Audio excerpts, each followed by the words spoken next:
Hello all you dirty wastelanders, welcome to another tutorial. Today's tutorial is something that when I was new to the game and a low level I really wish I knew, and it's how to easily farm fusion cores with quite low effort, to be honest. But I remember when I was a low level I just had no fusion cores at all, and you know, if you don't have maybe access to a private server because you're not willing to pay for Fallout First, it's going to be hard to find an actual generator with a fusion core in it.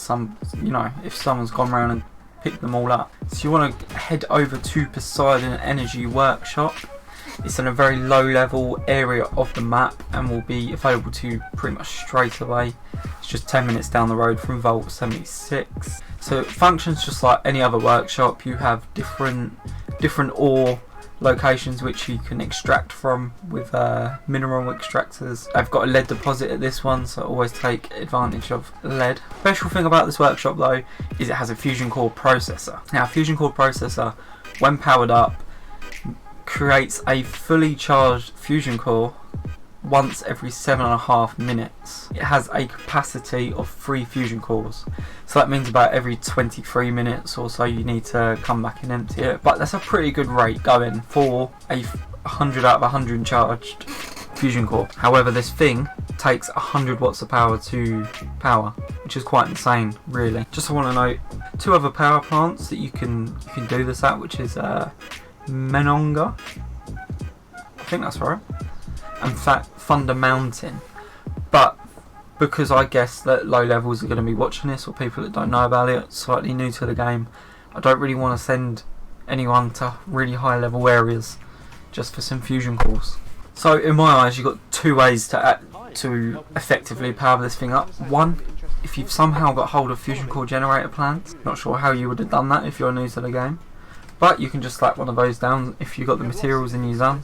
Or you can repair and power up the whole power plant.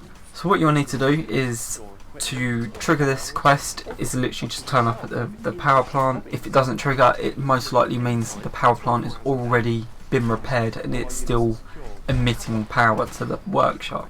But if the quest appears and you do need to repair the power plant, it's essentially 3 different rooms that you need to run around and press the activation button. But it's essentially 3 rooms, you run around, you repair all the pipes and the consoles. It doesn't cost any materials. You literally just press E if you're on PC and it fixes it for you. Once you've repaired the 3 rooms, you need to go and restart the power plant.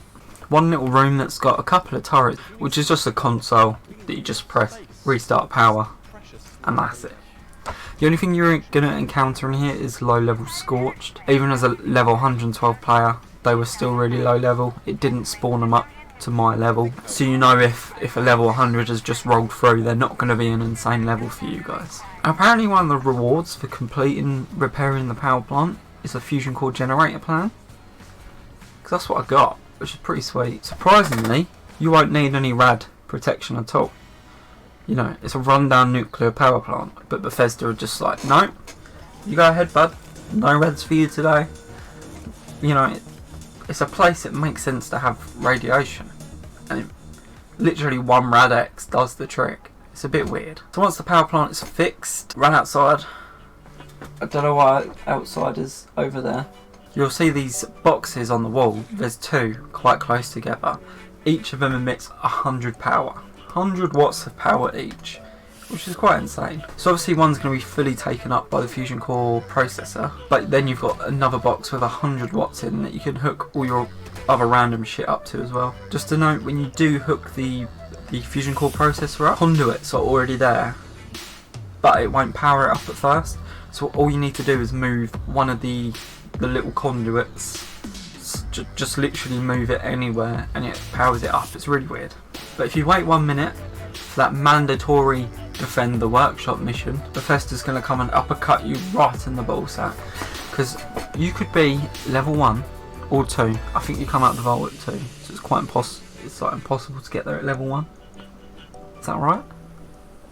You could be there at level 3, a little bit scared, because it's a scary building when you just start, thinking you're about to get overwhelmed, but actually you're about to spend 20 minutes trying to find where each of these enemies are that are here to take over your workshop. They spawn underground, they spawn in the air, they spawn on top of the building, they spawn literally miles away, and they seem to spawn in like 5-minute intervals as well, which are really annoying. It's the most frustrating thing I've ever had in this game yet, is the fact the enemies just don't spawn when they're supposed to come and attack you. At the end of the day, your fusion cores are being made while you're waiting for the enemies to spawn, and it is worth it. So an amazing thing about this power plant is it doesn't just power the workshop at the power plant, it powers every workshop in that region of the map. It's quite straightforward. They go like a circle around the power plant almost.